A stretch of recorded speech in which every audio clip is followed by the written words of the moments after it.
जिंदाबाद जिंदाबाद। अस्सलामु अलैकुम रहमतुल्लाहि व बरकातुहू।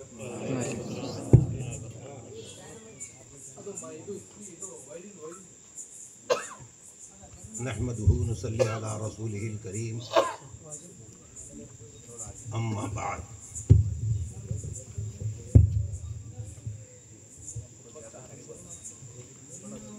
नहमदुहु व नसल्ली अला रसूलिहिल करीम, अम्मा बाद। फ़क़द क़ाल अल्लाहु तबारक व तआला फ़िल क़ुरआनिल मजीद वल फ़ुरक़ानिल हमीद। अऊज़ु बिल्लाहि मिनश शैतानिर रजीम। बिस्मिल्लाहिर रहमानिर रहीम। मुहम्मदुर रसूलुल्लाह सदक़ल्लाहुल अज़ीम। वस्सलातु वस्सलामु अला रसूलिन नबिय्यिल अमीनिल करीम व अला आलिहि व सहबिहि।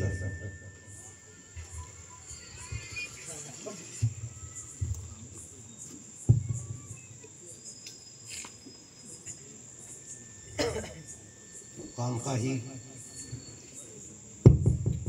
मुक़द्दस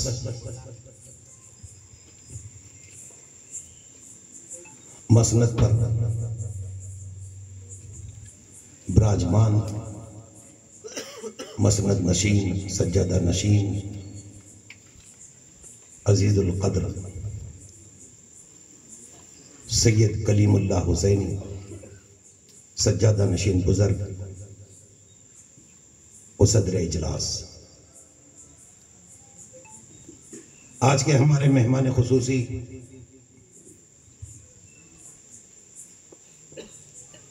हिंदुस्तान की मारूफ खानकाह मुनअमिया पटना बिहार से तशरीफ लाए तर्जुमान सूफिया, आलिम दीन, मुसन्निफ, मुअर्रिख, अदीब व खतीब, तक़द्दुस माब हज़रतुल अल्लामा प्रोफेसर सय्यद शाह शमीम अहमद साहब नईमी क़िबला मद्दज़िल्लहुल आली। बिरादरान सज्जादगान, सामईन निज़ाम, हज़रत चंदा हुसैनी की चांदनी के दीवानों,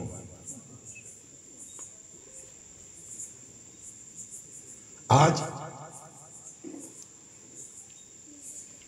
इस अज़ीमुश्शान मरकजी जलसा इरफान मोहम्मदी सल्लल्लाहु अलैहि वसल्लम में हम सब हाजिर हुए हैं और ये जलसा बुलाया गया है खानकाह जलालिया गोगी शरीफ के ज़ेर एहतमाम। मुझे इस्तक़बालिया तौर पर चंद बातें अर्ज करनी है। जिस वली कामिल के आस्ताने की क़ुर्बत में, साए में हम लोग हाजिर हुए हैं, उनका शुमार हिंदुस्तान के औलिया किबार में होता है। मादरजाद वली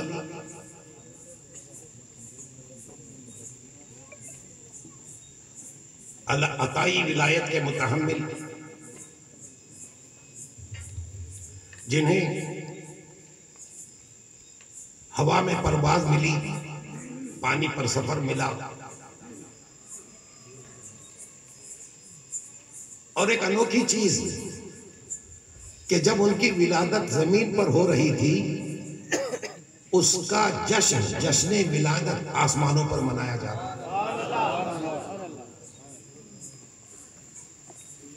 और ये वो सिलसिला अल्लाह ने अता किया कि उनके पुश्त में, औलाद में औलिया ही औलिया, औलिया ही औलिया, औलिया ही औलिया पैदा होते रहे। अर्ज करना यह है कि इलाक़े दक्कन की वो खानकाह, वो तारीखी मरकजी खानकाह जिसे अल्लाह तबारक व तआला ने ताबिंदगी अता फरमाई, उस खानकाह के ज़ेर एहतिमाम हम लोग हाजिर आए हैं और जलसा है हमारा जलसा-ए इरफान मोहम्मदी सल्लल्लाहु अलैहि वसल्लम। ये उन्वान क्यों दिया गया? इरफान मोहम्मदी क्या है? जगह जगह मिलाद नबी के जलसे हो रहे हैं, जरूर होने चाहिए, यहां भी होते हैं, लेकिन ये जलसा खानकाही निजाम का जलसा।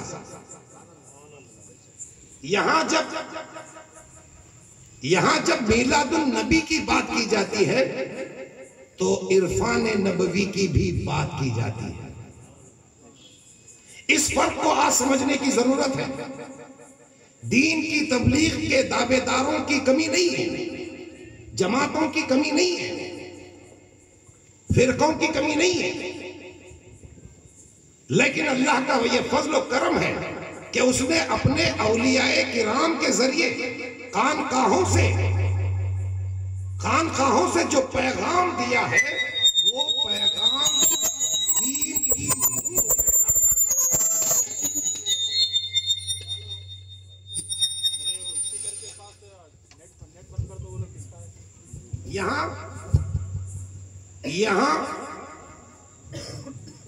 यहां सिर्फ वाकिफे सरकार नहीं बनाए जाते, यहां सिर्फ वाकिफे सरकार होना नहीं है, बल्कि वक्फ बराए सरकार होना है। साबिर शाहबादी ने कहा कि वो कुर्बत वाकिफे सरकार होने से नहीं मिलती, वो कुर्बत वाकिफे सरकार होने से नहीं मिलती जो कुर्बत वक्फ हो जाने में है सरकार की खातिर, जो कुर्बत वक्फ हो जाने में है सरकार की खातिर। मैं आज हमारे इस जिम्मेदार प्लेटफॉर्म से अर्ज करना चाहता हूं आप तमाम के लिए कि खानकाहों से जो पैगाम दिए जाते हैं वो रूह ईमान है, वो जाने ईमान है।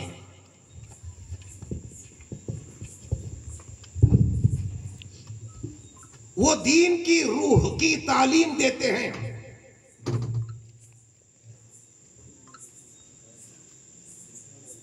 इत्तेबाए रसूल, आप समझिए इत्तेबाए रसूल सल्लल्लाहु अलैहि वसल्लम, इत्तेबाए रसूल की जाए, शौक से की जाए, लेकिन इत्तेबा उस वक्त तक मुकम्मल नहीं होती जब तक उस इत्तेबा में मोहब्बत शामिल ना हो।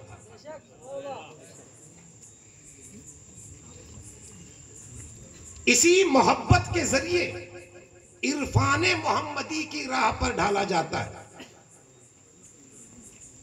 मैं आपसे अर्ज करूं, जमाने में जहां से पैगाम दिए जाते हैं, आप गौर करें कि नबी की बात पर, नबी की बात पर ज्यादा तवज्जो दी जाती है, नबी की जात पर ज्यादा तवज्जो नहीं दी जाती। खानकाहों में जहां नबी की बात की तालीम दी जाती है, वहीं नबी के जात का इरफान भी अता किया जाता है। जब तक नबी के जात का इरफान हमें ना हो जाए, तब तक हमारा ईमान मुकम्मल नहीं है। सहाबाए किराम को लीजिए, क्या उन्होंने जात पर तवज्जो नहीं की? हजरत हसन बिन साबित की बात में आपके गोशे गुजार करके आगे बढ़ूं।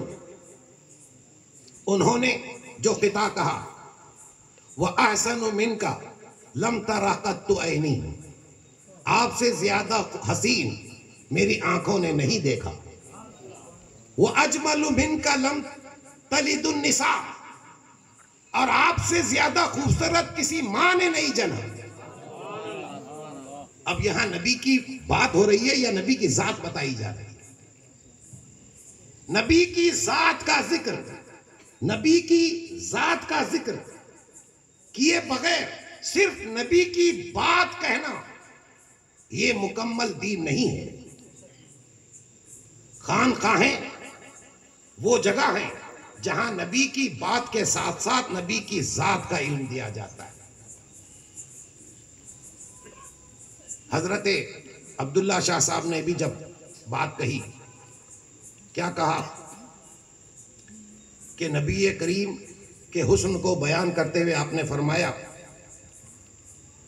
कि नबी करीम की जात वो जात है कि जिनके लबे मुबारक तस्बीह से बनाए गए, जिनकी ज़बान मुबारक जिक्र से बनाई गई, जिनका लुआब दहन जन्नत के शहद से बनाया गया, जिनके रीशे मुबारक जन्नत के ज़ाफ़रान से बनाए गए। ज़ात ही ज़ात, ज़ात ही ज़ात, ज़ात ही ज़ात को बयान किया। हमारे बुजुर्गों ने नबी की बात के साथ साथ नबी की ज़ात का पैगाम दिया। नबी की ज़ात को जानना क्यों जरूरी है? इसका इरफान क्यों जरूरी है? मैं अपनी बात को मुख्तसर करते हुए अर्ज करूं कि कब्र में, कब्र आखिरत की पहली मंजिल है। आखिरत की पहली मंजिल कब्र है। जब बंदा कब्र में पहुंचेगा तो नबी की बातों का सवाल नहीं होगा,